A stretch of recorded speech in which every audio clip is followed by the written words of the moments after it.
یا فاضل کہلائے یا مفتی کہلائے، اس کے اوپر ضروری ہے کہ وہ امام نسائی کی جمع کی ہوئی حدیثوں کو بھی پڑھے، یعنی نسائی کو پڑھے. تو یہ بات ہے. اور آپ نے بھی مختلف جگہوں پر سفر کیا، وہ خراسان گئے، حجاز گئے، عراق، شام، پھر مصر میں جو ہے تو جا کر بس گئے. اخیر میں امام نسائی رحمۃ اللہ علیہ وہ جو ہے مصر میں بس گئے ہیں. اس طرح کی باتیں آتی ہیں ان کے بارے میں. انہوں نے بھی بڑی محنت سے جو ہے حدیثیں جمع کی ہیں. میں نے آپ کو بتایا کہ انہوں نے جب کتاب لکھی تو پہلی کتاب میں جو ہے تو 10,770 کتابیں لکھی، اور پھر جب اس کو بھی سلیکٹ کیا، ری سلیکٹ کیا، تو 5,774 حدیثیں ہو گئیں. بہرحال یہ سب ہوتا رہا. اور مختلف جو اس وقت کے بڑے بڑے محدثین تھے، خراسان کے، کوفہ کے، بغداد کے، تو وہاں پر تو وہ وہاں پر انہوں نے وہاں سے علم حاصل کیا ہے. اور ان کے تلامذہ میں جن لوگوں نے ان سے جو ہے وہ حدیث کا علم حاصل کیا ہے، تو ایک نام امام ابو جعفر طحاوی کا بھی ہے. ایک بہت بڑے محدث گزرے ہیں، ان کا نام تھا طحاوی نام لیا گیا، اور جو حدیثیں انہوں نے جمع کی ہے اس کا نام بھی ہے طحاوی. اور طحاوی، امام طحاوی جو ہے وہ حنفی مسلک کے تھے. امام ابو داؤد اور امام نسائی ان کے بارے میں کہا گیا کہ وہ حنبلی مسلک کے تھے. میرے بھائیوں، میں جب کتابوں میں پڑھتا ہوں کہ یہ اتنے بڑے محدث امام ابو داؤد اور جناب امام نسائی اور دوسرے علماء حدیثوں کا سارا علم رکھنے کے باوجود فقہ مسائل میں کسی بات کا حکم دینا، وہ حنبلی مسلک کو فالو کرتے تھے. اور یہ بات ان کے بارے میں ہر کتاب میں لکھی ہوئی ہے. تو مجھے ہمارے ان علماء پر حیرت ہوتی ہے جو بڑی جسارت اور بہادری کے ساتھ یہ کہتے ہیں کہ تقلید کرنا شرک ہے. کسی ایک امام کی تقلید کرنا شرک ہے. میں ان سارے علماء سے کہنا چاہتا ہوں کہ آپ ہمت کر کے بول دیجئے کہ پھر امام ابو داؤد نے شرک کیا، نعوذ باللہ، امام نسائی نے شرک کیا. لیکن اگر کوئی حنفی فقہ پر چلتا ہے تو وہ تو مشرک ہے، اور سعودی عرب پورا کا پورا حنبلی مسلک پہ چلتا ہے، وہ مشرک نہیں ہے. اور یہ عرب علاقے عام طور پر ہمارے گلف کنٹریز کے، وہ زیادہ تر جو ہے امام مالک کی فقہ پر چلتے ہیں، پھر وہ مشرک ہیں. اور مصر میں کہ بڑے بڑے علماء ازہر کے، وہ امام شافعی رحمۃ اللہ علیہ کی فقہ پر چلتے ہیں، کیا وہ شرک ہے؟ تو یہ ایک عجیب تکلیف دہ بات ہے کہ ہماری اردو سوسائٹی میں، انڈیا، پاکستان اور بنگلہ دیش میں خاص طور پر حنفیوں کو بدنام کیا گیا، ان کو مشرک ٹھہرا دیا گیا. یہ علمی نہ انصاف نہیں ہے، نہ علم کا انصاف ہے، نہ دین کا انصاف ہے. اور سچی بات یہ ہے کہ جیسے سارے امام برحق ہیں، ایسے ہی امام ابو حنیفہ، امام مالک، امام شافعی اور امام احمد بن حنبل بھی برحق ہیں. اور اگر کوئی مسلمان ان میں سے کسی ایک کی فقہ پر چلتا ہے تو اسے شرک نہیں کہا جائے گا. البتہ ہر مسلمان کو، وہ چاہے حنفی ہو، چاہے شافعی ہو، چاہے مالکی ہو، چاہے حنبلی ہو، اس کو یہ کہا جائے گا کہ میرے بھائی، جب تمہارے سامنے کوئی بات امام ابو حنیفہ کی طرف منسوب کر کے کہی جائے اور کوئی کسی اور امام کے اوپر کہی جائے، اور آپ کو اپنے علم میں محض سننے کی حد تک نہیں، کسی کے ورغلانے کی وجہ سے نہیں، بلکہ آپ نے دونوں باتوں پر غور کیا اور دونوں باتوں کی حدیثیں سنی، اس کی چھان پڑک کی کہ یہ دونوں باتوں میں سب سے زیادہ حدیث کون سی زیادہ صحیح ہے، تو اس کی گنجائش ہے کہ آپ اس مخصوص معاملے میں وہ اپنے امام کی بات پر عمل نہ کریں، کسی اور امام کی بات پر عمل کریں. یہ گناہ نہیں ہوگا. یہ غلط فہمی دور کرنے کی ضرورت ہے کہ اگر آپ نے ایک امام کی بات کو چھوڑ کے دوسرے کی رائے پر عمل کر لیا تو وہ گناہ نہیں ہوگا. اگر آپ نے نماز میں ہاتھ سینے پر باندھ لیا تو نعوذ باللہ گناہ نہیں کیا، بلکہ ایک سنت پر عمل کیا. اگر آپ نے آمین زور سے کہہ دی تو آپ نے گناہ نہیں کیا، بلکہ آپ نے ایک سنت پر عمل کی. اور اسی طرح کی دوسری باتیں. اور اس کو اسی طرح بھی لیجئے کہ جو لوگ ہاتھ سینے پر باندھتے ہیں، اگر کبھی انہوں نے ناف پر ہاتھ باندھ لیا تو انہوں نے حدیث کو نہیں چھوڑا، بلکہ ایک حدیث کی جگہ دوسری حدیث پر عمل کیا. تو وسعت قلبی کا مطالبہ صرف حنفیوں سے کیوں کیا جائے؟ یہ باتیں الگ ہیں. امام نسائی کی بات جو تھی، انہوں نے بھی علامہ اپنے امام احمد بن حنبل سے کی شاگردگی اختیار کی، ان سے بھی بہت ساری حدیثیں سنی ہیں. اور امام نسائی کے بارے میں آتا ہے کہ انہوں نے امام ابو داؤد کو بھی اپنے سے بڑا سمجھا ہے، کیونکہ ان کی پیدائش پہلے کی ہے. اور یہ سب کے سب ان کا حال یہ تھا کہ یہ چھوٹی سی عمر میں حدیثوں کی تلاش میں لگ گئے تھے اور پتہ نہیں کس قدر انہوں نے تکلیفیں اٹھائی ہے تب جا کر یہ ہوا۔ ایک بات بہت تکلیف دہ بات دیکھیے یہی ہے کہ جب گروپ بازی ہوتی ہے نا، وہ چاہے پہلے کے دور میں ہو یا بعد کے دور میں ہو، یہ گروپ بازی کیسی تکلیف دہ بن جاتی اور ایسی شرمناک حرکتیں کراتی ہے کہ جو ہم تصور نہیں کر سکتے۔ امام نسائی رحمۃ اللہ علیہ جو تھے وہ حضرت علی رضی اللہ عنہ کے سے بڑی محبت رکھتے تھے، رکھنا بھی چاہیے، ہر مسلمان کو رکھنا چاہیے۔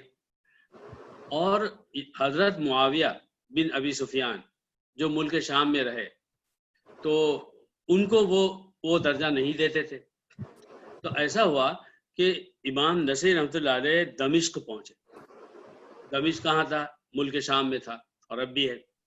اور وہاں چونکہ حضرت معاویہ رضی اللہ عنہ کی خلافت رہی ہے تو لوگ حضرت معاویہ کو حضرت علی پر ترجیح دیتے تھے۔ یہ سب ایک انسانوں کی طبیعت ہے جو ہو جاتی ہے، تو وہ بات تھی۔ وہ کچھ زیادہ ہی کرتے تھے اور حضرت علی کی شان میں جو ہے گستاخیاں کرتے تھے۔ تو جب امام نسائی وہاں پہنچے تو ان کو یہ بات بری لگی کہ لوگ جو ہے اپنی بے وقوفی سے حضرت علی کو الٹی سیدھی باتیں بولے۔ انہوں نے کتاب لکھی حضرت علی پر اور اس کتاب کا نام رکھا تہذیب خصائص الامام علی، خصائص الامام علی ایسا نام رکھا۔ وہ کتاب پھیلی۔ اب جہاں لوگ حضرت معاویہ کو ترجیح دیتے تھے، ان کی موجودگی میں جب حضرت علی پر کتاب لکھی گئی اور ان کی فضائل بیان کیے گئے تو لوگوں نے اس کو برا مانا۔ یہ ہے ایمان کی کمزوری جو اتنے قریب کے دور میں لوگوں کے درمیان میں پیدا ہو گئی تھی گروپ بازی کی وجہ سے۔ تو پھر بعض لوگوں نے وہ مسجد میں تشریف رکھتے تھے، دمشق میں بہت مشہور مسجد ہے، اس کا نام ہے جامع مسجد اموی، جامع مسجد اموی۔ وہاں بیٹھے تھے، کچھ لوگ آئے، انہوں نے کہا کہ بھئی آپ نے جیسے حضرت علی کے بارے میں کتاب لکھی ہے تو آپ حضرت معاویہ کے فضائل میں بھی کوئی کتاب لکھی ہے۔ انہوں نے ایسا کہا۔ امام نسائی رحمۃ اللہ علیہ کے منہ سے نکل گیا ان کی فضیلت کے لیے اتنے کافی ہے کہ وہ اپنے سر کو صحیح سلامت رکھ کے چلتے پھرتے ہیں۔ لوگوں کو غصہ آ گیا اور لوگوں نے ان کو وہیں مسجد جامع مسجد اموی میں بری طرح مارا۔ تصور کیجئے کہ تعصب اور اپنے آپ کو صرف اپنے آپ کو صحیح سمجھنا، یہ جو ہے کینسر سے بری بیماری ہے۔ صرف اپنے آپ کو صحیح سمجھنا، اپنی رائے کو صحیح سمجھنا، اپنی لائن کے علماء کو صحیح سمجھنا، دوسری لائن کے علماء کو غلط بتانا، تو اس بیماری نے امت کو ہر دور میں نقصان پہنچایا ہے۔ تو جناب ان کو اتنا مارا، مار کے مسجد سے باہر نکال دیا۔ تو پھر وہ وہاں سے اپنے شہر واپس آ گئے اور اس کے بعد میں کچھ دنوں کے بعد ان کا جو ہے انتقال ہو گیا۔ تو یہ جو ہے نسائی، اس کو بھی کہتے ہیں سنن نسائی، اس کو جامع نہیں کہتے ہیں۔ کیوں؟ میں نے عرض کیا کہ سنن 4 ہیں، سنن نسائی، سنن ابو داؤد، سنن ترمذی، سنن ابن ماجہ، اور ان چاروں میں بھی کئی ہزار کی شکل میں جو ہے صحیح حدیثیں جمع ہیں بخاری اور مسلم کے علاوہ، اور امت میں مقبول ہیں اور ان کتابوں کا ریفرنس دیا جاتا ہے۔ اور ان کو سنن اس لیے کہا جاتا کہ ان چاروں کتابوں کے جو لکھنے کا اسٹائل ہے وہ یہ ہے کہ اس میں حدیثیں تو ہیں مگر فقہی احکام سے متعلق 99% ہے۔ فقہی احکام، طہارت، نماز، پھر اس کے بعد غسل، پھر آپ کے جو ہے تو نماز کی قسموں کے اوپر، پھر زکوٰۃ، پھر حج، اور اس کے علاوہ جو دوسرے مسائل ہیں جس میں فقہی احکام بتائے جاتے ہیں، تو یہ باتیں اس میں زیادہ تر ذکر ہوئی ہیں۔ اور اس طرح سے جو ہے جا کر یہ بات پوری ہوئی ہے۔ اور بعض علماء یہ کہتے ہیں کہ کسی حدیث کو صحیح ماننا، اس کی تحقیقات اور صحیح حدیث کو صحیح کہنے کے لیے جو شرطیں امام نسائی رحمۃ اللہ علیہ نے لگائی ہے، وہ شرطیں امام بخاری اور امام مسلم کی شرطوں سے بھی زیادہ سخت ہیں، اس لیے اس کو ترجیح دیتے ہیں۔ بہرحال اصل بات یہی ہے، دیکھیے کہ ہمارے ان علماء نے محنت کی، زندگی لگائی، پیسہ لگایا، اور ایک ایک حدیث کی چھان پھٹک کر کے ان کو جمع کیا، ہم تک پہنچایا۔ اب اللہ کرے کہ ہماری امت جو ہے ان کتابوں کا صرف نام نہ لے بلکہ ان سے کام بھی لے، ان کو پڑھے اور ان حدیثوں پر عمل کرے اور حدیثوں سے محبت ہو، اور ہم بھی اس بات کی تلاش میں رہیں کہ بھئی زیادہ تر صحیح حدیثیں کون سی ہیں اور ان صحیح حدیثوں پر عمل کریں، اور اگر کسی بھی دوسرے مسئلہ کی کوئی بات اگر ہم کو ایسا لگے کہ وہ کمزور حدیث پر ہے تو یہ کمزور یا صحیح ہونا ان پر چھوڑیں، ہمارے دل میں ہر ایک کا احترام ہو، اور اس کے ساتھ ساتھ ہم جو ہے ہر سنت پر عمل کرنے کے لیے جو بھی فقہی مسئلہ ہے اس میں جو ہے اس بات پر بھی عمل کر لیں کہ چلو کبھی ایسا ہے تو کبھی ویسا بھی کر لیں گے، تاکہ ہر حدیث پر عمل ہو جائے۔ اللہ تعالیٰ ہمیں عمل کرنے کی توفیق عطا فرمائے۔ اور اس کے ساتھ ہی میں اپنا درس ختم کرتا ہوں، اور انشاءاللہ پھر اگلی مجلس میں ہم دو دوسرے اماموں کا نام لیں گے، امام ترمذی اور امام ابن ماجہ۔ صلی اللہ علی النبی الکریم۔ دعا فرما دیجیے مولانا۔ جی اچھا، دعا سے پہلے ہمارے ہمارے جو بھائی ہیں، کیا نام ہے ہمارے، دعا ہوگی تو دعا ہونے کے بعد ہم ریکارڈنگ بند کر دیں گے، تو پھر گفتگو کریں گے، نہیں تو وہ ریکارڈنگ میں آ جائے گی۔ اللهم صل على سيدنا شفينا حبيبنا مولانا محمد وعلى آل محمد كلما ذكره الذاكرون وكلما غفل عن ذكر الغافلون. اللهم يا ربنا أنت الواحد الأحد الصمد الذي لم يلد ولم يولد ولم يكن له كفوا أحد، وأنت الرحمن الرحيم وأنت الغفور الرحيم، يا ودود يا ذو العرش المجيد، يا فعال لما يريد، يا من خلق السماوات والأرض وما بينهما، يا من خلق الشمس والقمر دائبين وسخر لنا اللیل والنہار۔ اے اللہ، تو ہی دنیا کا پیدا کرنے والا، تو ہی دنیا کا چلانے والا ہے، تو ہی سارے انسانوں کا، ہر وہ چیز جو ہمیں نظر آتی ہے اور جو نظر نہیں آتی ان سب کا خالق تو ہی ہے، تیرے ساتھ کوئی شریک نہیں۔ اے اللہ، ہم تیری وحدانیت پر ایمان لاتے ہیں، اور اللہ تیری ذات اور صفات میں تجھے اکیلا سمجھتے ہیں۔ تیری توفیق سے اور تیری تقدیر کے بنانے سے اللہ تو نے ہمیں کسی مسلم گھرانے میں پیدا کیا، اور تو نے ہمیں دین کی محبت عطا کی، اور اللہ ہم کو اس عمر میں ان حالات میں ایک دوسرے کے ساتھ جمع کیا،